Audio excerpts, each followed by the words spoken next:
इन्हों कैसे ration card बना ललको, इन्हों राशन कार्ड बना ललको।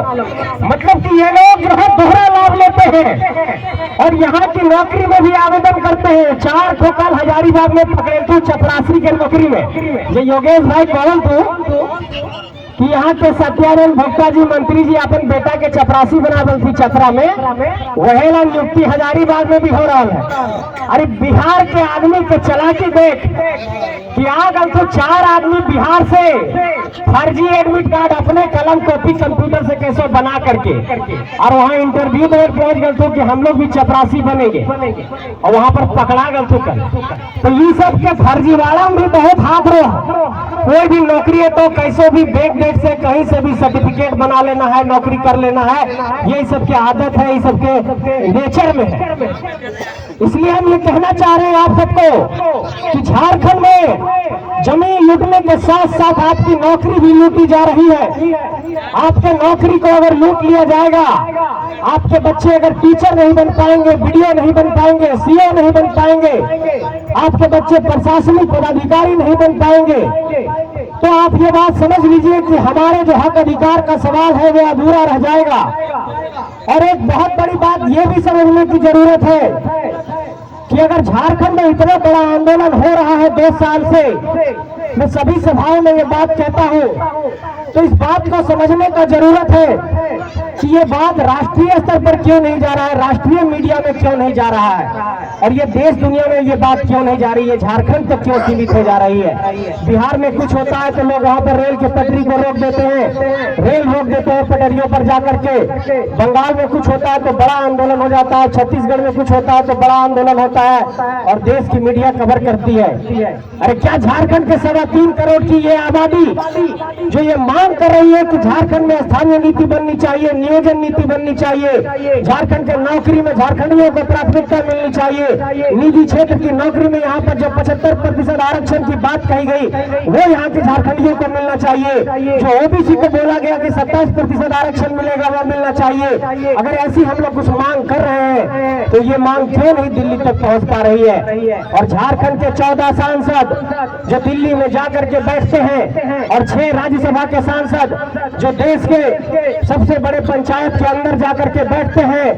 इन लोगों की चालाकी देखिए कि इन लोगों को लगा कि अगर सदन के अंदर ये बात कह देंगे कि झारखंड की एक बहुत बड़ी आबादी स्थानीय नीति की मांग कर रही है, नियोजन नीति की मांग कर रही है, खतियान आधारित स्थानीय नीति की मांग कर रही है, तो 500 से अधिक सांसदों के बीच में ये बात जाएगी कि अरे झारखंड में जो ये आंदोलन हो रहा है वो कौन लोग कर रहा है, कौन नौजवान लोग कर रहा है। वो लोग इंटरनेट खंगालेगा तो पता चल जाएगा कि जेबीके से जैसा कोई संगठन है। और इसलिए संसद के अंदर भी ये आवाज नहीं उठ पाई और इसलिए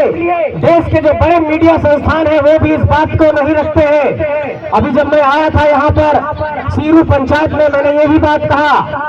कि जो देश के जितने बड़े मीडिया संस्थान हैं ये कोयला माफिया, कोयला तस्कर, कोयला कंपनियों के दोस्त हैं और इसलिए वो लोग जानते हैं कि अगर झारखंड के इस आंदोलन को अगर राष्ट्रीय स्तर पर उठा दिए तो ये आंदोलन बहुत बड़ा आंदोलन हो जाएगा और पूरे देश के भीतर से ये आवाज उठने लगेगी कि झारखंडियों की मांग जायज है कि झारखंड के अंदर झारखंडियों को हक मिलना चाहिए। लेकिन मैं साधुवाद देना चाहता हूं ऐसे हमारे डिजिटल मीडिया के पत्रकारों को, ऐसे यूट्यूब और सोशल मीडिया के पत्रकारों को, जिन लोगों ने रात दिन करके हम लोगों को कवर किया और पूरे इस आंदोलन को झारखंड के अलग अलग इलाकों में पहुंचाया। इसलिए मैं बार बार ये कहता हूं कि इस लड़ाई में जब आप देखेंगे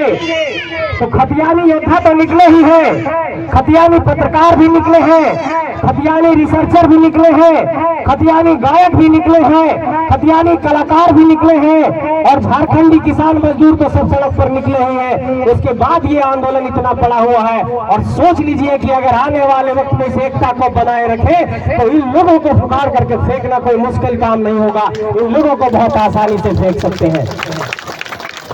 लेकिन फिर एक बात आता है, लोग बार बार ये कहते हैं हम लोगों को कि बाबू तुम लोग जो ये बात कह रहे हो यहाँ के लोगों को, स्थानीय लोगों को हक अधिकार दिलाने की बात ये कैसे दिलाओगे। हमने कहा कि आप अगर देखिए महाराष्ट्र के कल्चर को, जाकर के देखिए बंगाल के कल्चर को, और जो लोग जाकर के यहाँ पर ठेकेदारी करते हैं, यहाँ आकर के टेंडर डालते हैं, उन लोगों को ही चुनौती पेश करना चाहता हूँ कि जाकर के जरा महाराष्ट्र में जाकर के टेंडर डाल के दिखाओ, जाकर के जरा बंगाल में टेंडर डाल के दिखाओ। और जो लोग ये कहता है कि संविधान चुनाव लड़ने का अधिकार कहीं से नहीं देता है, उनको भी ये चुनौती पेश करना चाहते हैं कि जाकर के जरा तेलंगाना से चुनाव लड़ करके दिखाओ, जाकर के जरा महाराष्ट्र में चुनाव लड़ करके दिखाओ। इन लोगों ने हम लोगों को कमजोर समझ रखा है, इसलिए यहाँ पर चाहे वो टेंडर की बात हो, चाहे चुनावी प्रक्रिया की बात हो, चाहे विधायक बनने की बात हो, चाहे सांसद बनने की बात हो, सभी जगह पर इन लोगों ने कब्जा करने की एक कोशिश की है। इसलिए इन लोगों को ये चुनौती पेश करना पड़ेगा और ये कहना पड़ेगा कि अगर गांव से बालू निकलेगा तो उस बालू पर अधिकार झारखंडियों का होगा, अगर गांव से पत्थर निकलेगा तो उस पत्थर के लीज पर अधिकार झारखंडियों का होगा, अगर यहाँ पर कोई टेंडर निकलेगा तो उस टेंडर में झारखंडियों का अधिकार होगा।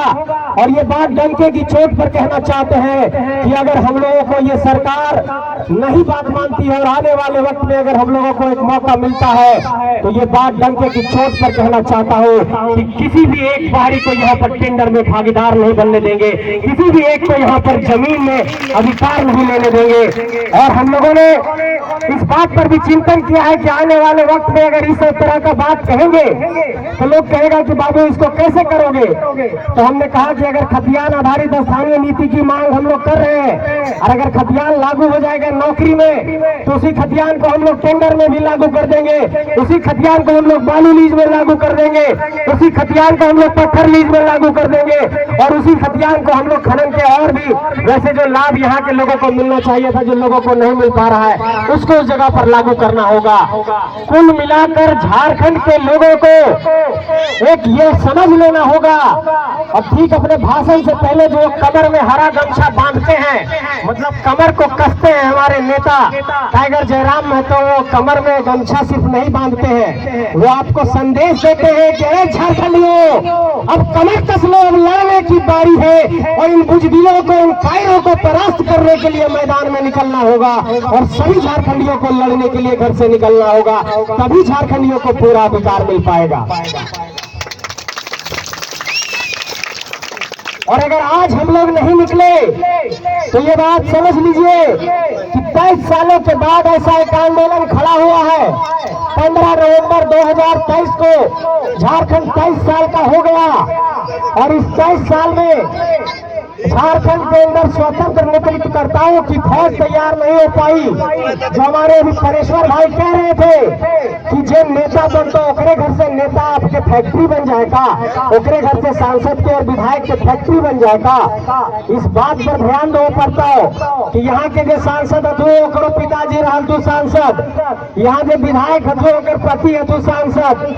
और झारखंड के देख, बड़का गांव में देख, बरकट्ठा में देख, गोड्डा में देख, बेरमो में देख, बोकारो में देख, जहां देख सब लोगों की कोई फैक्ट्री बना हो। परिवारवाद, वंशवाद और पूंजीवाद की राजनीति है। मतलब यहाँ पर नेता वही बन रहा है जो माफिया है, यहाँ नेता वही बन रहा है जिसके पास अकूत संपत्ति है, यहाँ नेता वही बन रहा है जिसके घर में सांसद विधायक है, यहाँ नेता वही बन रहा है जो लुटेरा है, अपराधी है। यहाँ नेता किसान और मजदूर के बेटा को बनाना होगा, तब आपके दर्द को कोई समझेगा। ये बात मैं कहना चाहता हूँ। और ये झारखंड की खुशकिस्मती है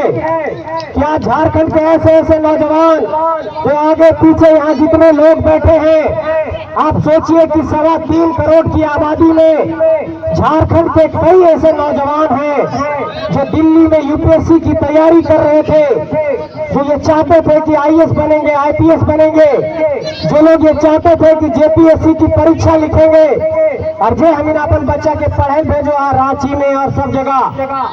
जगह यही बतिया कह रहा थी कि अबरी भले नौकरी के फॉर्म अगर भरे से छूट जेतो, लेकिन ये आंदोलन के आगे बढ़ावे से पीछे न हटबो। ऐसा अगर जोश और जज्बा आ गया सबके अंदर तो ये झारखंड के हमें सब मिल करके बचा लगे, ये भरोसा तो हमके दिल में चाहूंगे। और इस आंदोलन की सबसे बड़ी ताकत ये है, इस आंदोलन का सबसे बड़ा जो प्रतिफल निकला वो ये है कि आज की तारीख में कई साथियों से बात करता हूँ तो कहते हैं कि दादा धान कटे ले लियो, धान कट्टी के सीजन चल रहा हो, ओकर बाद फिर आंदोलन में सक्रिय हो जेबो। कोई कहता है कि आलू के 5 दवे ले लियो, 5 दवे ले तो पानी पटा दबो, ओकर बाद फिर आंदोलन में आ जेबो। इसका मतलब ये है कि लोग खेती किसानी करके भी आंदोलन कर रहे हैं और सभी साधारण घर के हैं, चाहे वो केंद्रीय अध्यक्ष जी हो, चाहे वो टाइगर जयराम महतो जी हो, चाहे वो तमाम हमारे साथी हो जो अगली और पिछली पंक्ति में बैठे हैं और तमाम झारखंड के अंदर दिखाई पड़ते हैं।